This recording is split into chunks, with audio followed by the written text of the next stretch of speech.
It was horrible.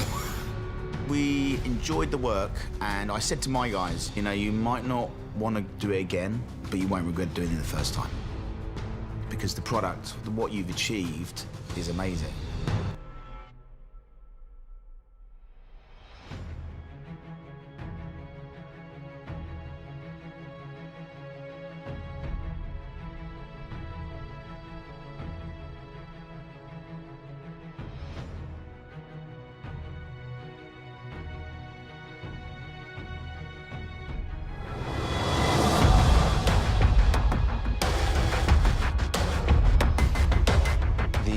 Task that we had, which was the primary task on 3, is how do we keep this interesting?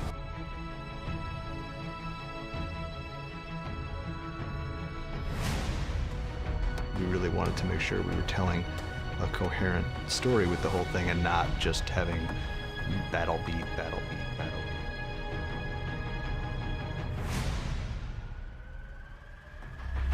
The way that I concepted episode 3 visually was to create a color scheme that developed throughout the whole episode.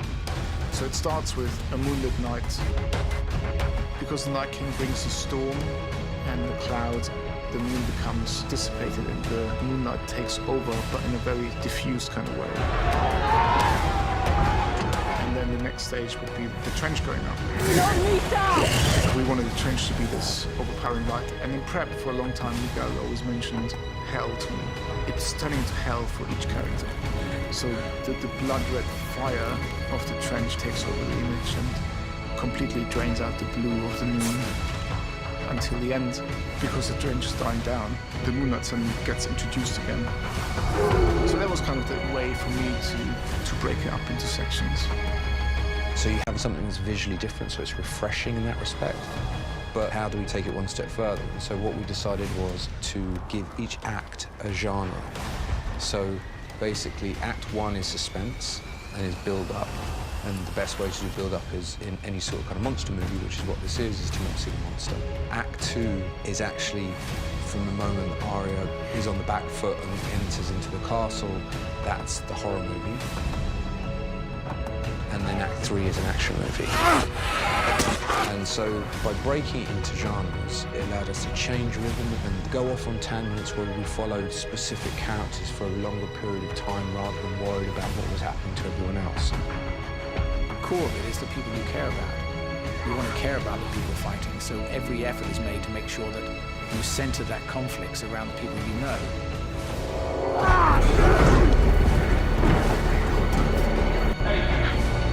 Light the trench! Light the trench! Ah, fuck. Sorry, I'm really sorry.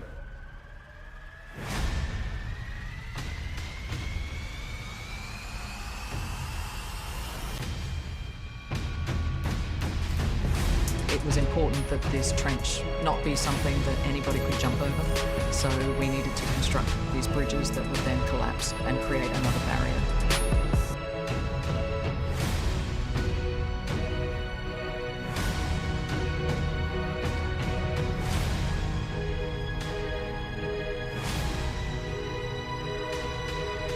Yeah, and the trench sort of encompasses pretty much the whole of the castle. And then the reality of how do we light a 900-foot-long thing full of bitumen with hundreds of people running at it and stunt people in it. Oh, I mean...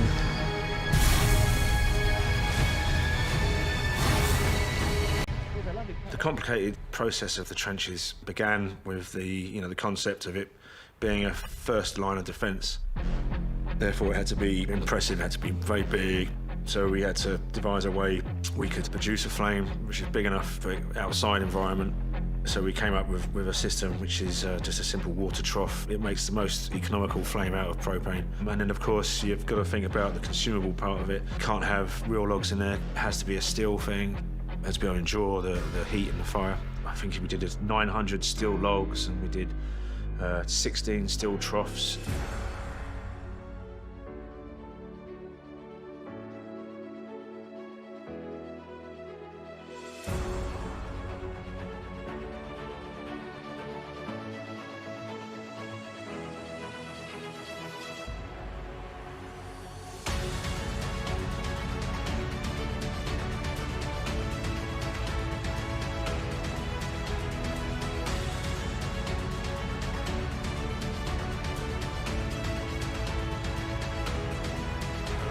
about Maisie is that she's a righty. Because Arya in the books is left-handed, she decided she was going to learn how to fight left-handed. So in season 1, when she's training with Syrio Forel, she's training with her left hand, and which is incredibly challenging. But what it did mean was that she's learned how to fight left-handed, and she's naturally right-handed, so she's become an ambidextrous fighter. Maisie does almost all this stuff on her own. She has an excellent stunt woman for the dangerous stuff, but most of it's actually Maisie.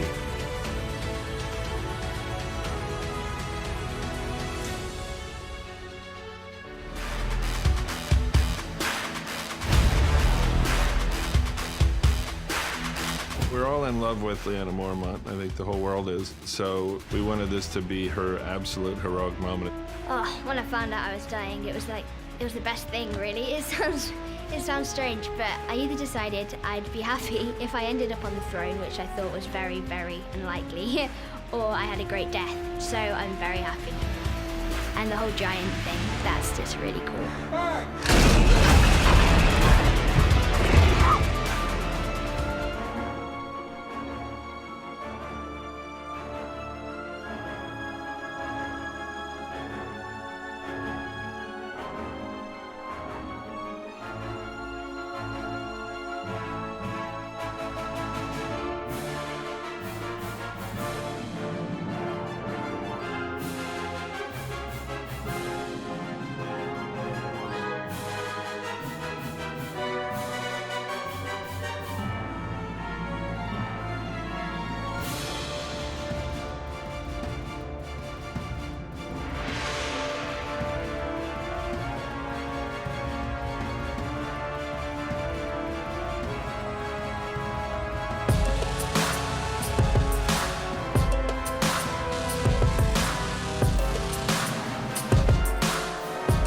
Down in the crypt becomes just a complete horror movie. It's terrifying down there. We're in a crypt. Nobody thought of that.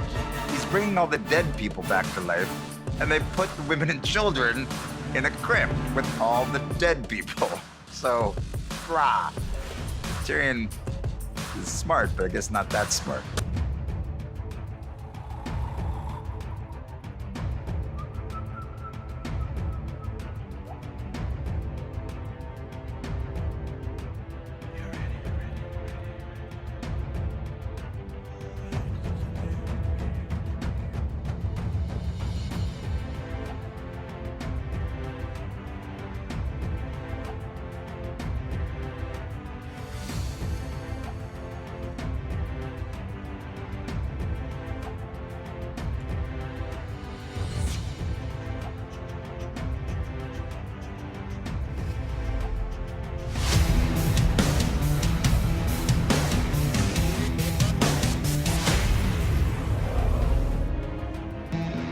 Last third of the movie where we move into an action film, John realizes that the real task still at hand is to essentially protect Bran.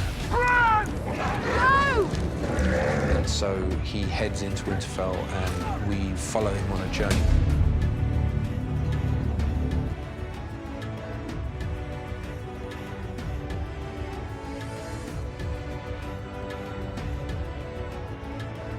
Through the castle and stays with the character. I think the audience are going to feel like they're traveling with them and, you know, right up front with them. That was the real kind of heart of, I think, that episode is that long sequence with all those different characters.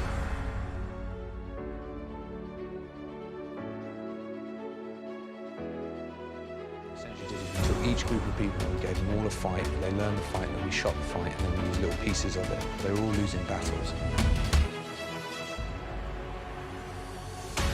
One of my highlights from that episode is standing on the pile of bodies and fighting for my life. And the funny thing was that we said to the stunt guys, if you manage to get me down, take me down. So on some takes, I died, or totally died. I was really fighting for my life. Christopher's life. Strong arms.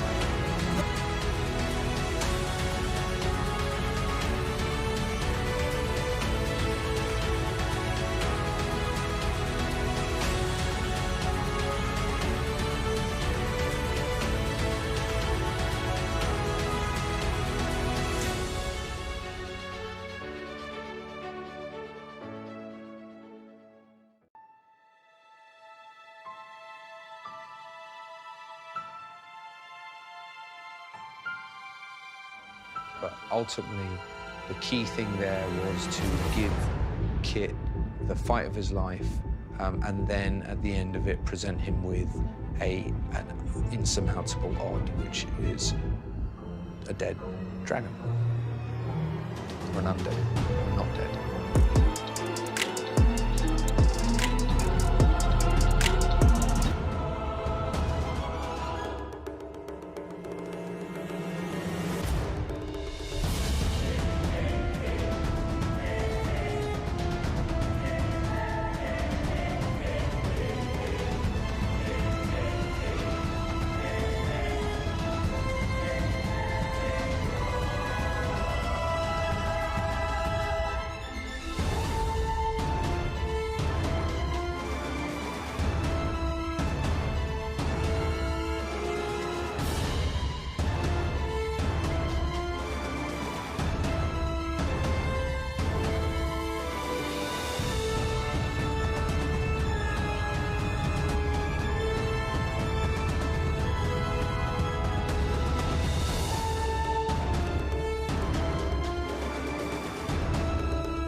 Just when you think that it's all over, and just when you think that Jon Snow's gonna be the hero again, we realise that Arya peers through the mist.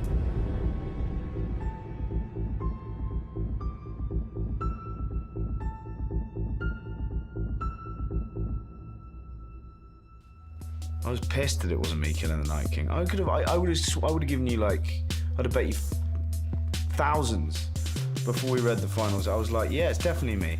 And then they lead you on that Jon's chasing the Night King. Jon Snow has always been the hero, the one who's been the savior, but it just didn't seem right to us for this moment.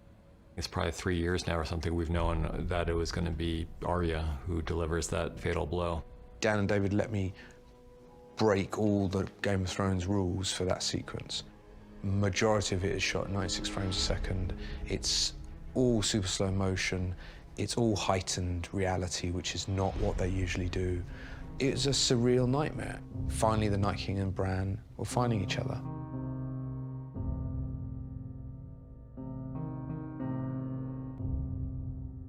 The music plays a big part in creating that sense of despair that should exist in that moment.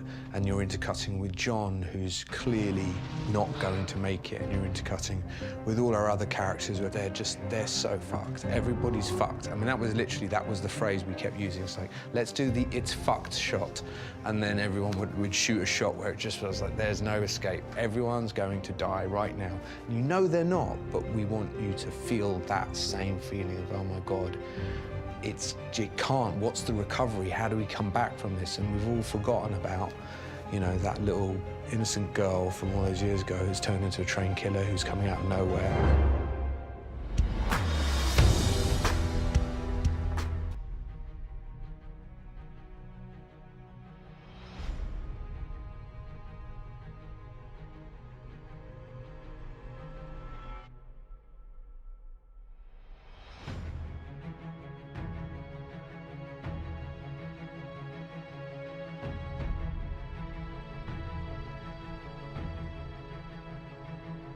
It's an inspired move. You've always been waiting as to what purpose Arya's assassin skills are going to lead to, and it's for the most important purpose.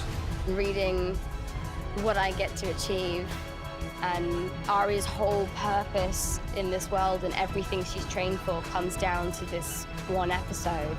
It's just amazing. And it was beautiful. It's poetry. And I'm grateful that it was me and not Kit.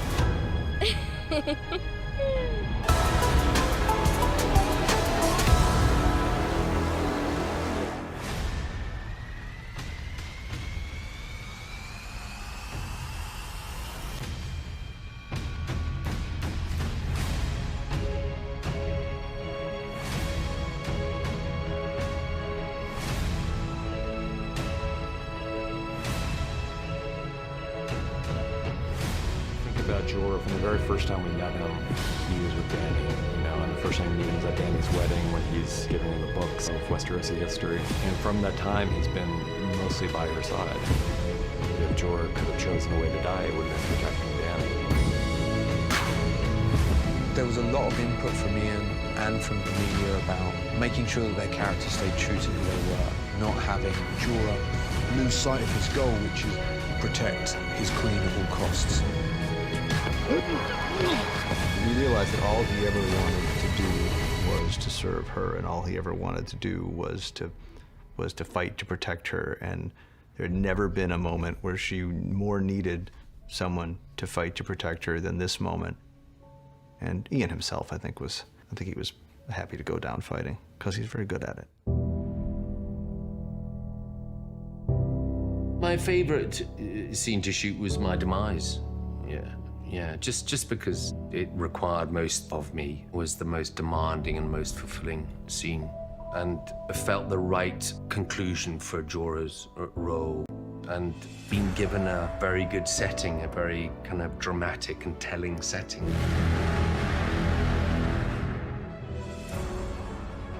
Incredible performance from Ian, and also from Emilia at the very end there as she's holding him in her arms, and just that, it's really hard to fake that kind of pure grief, and Emilia just really brought it in those moments. I think part of it was because she's such a good actress, but part of it is because she and Ian have been working together for so long and have become very, very close, and they've had so many scenes together, and it's all coming to an end, both their characters' relationship on the show, but also our time together working on the show. It was really hard. I just had to look at Ian's face, and it was like, it's all there. It's our relationship. It's like the whole, we've been with these characters for so many years. We've been like to hell and back with them. It's been quite a journey.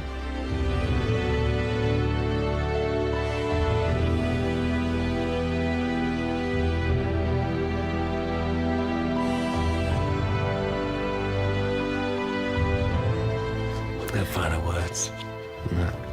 It's just great fun, and yeah, I was so really very, very chuffed to be a part of the whole mad, wonderful thing of it all.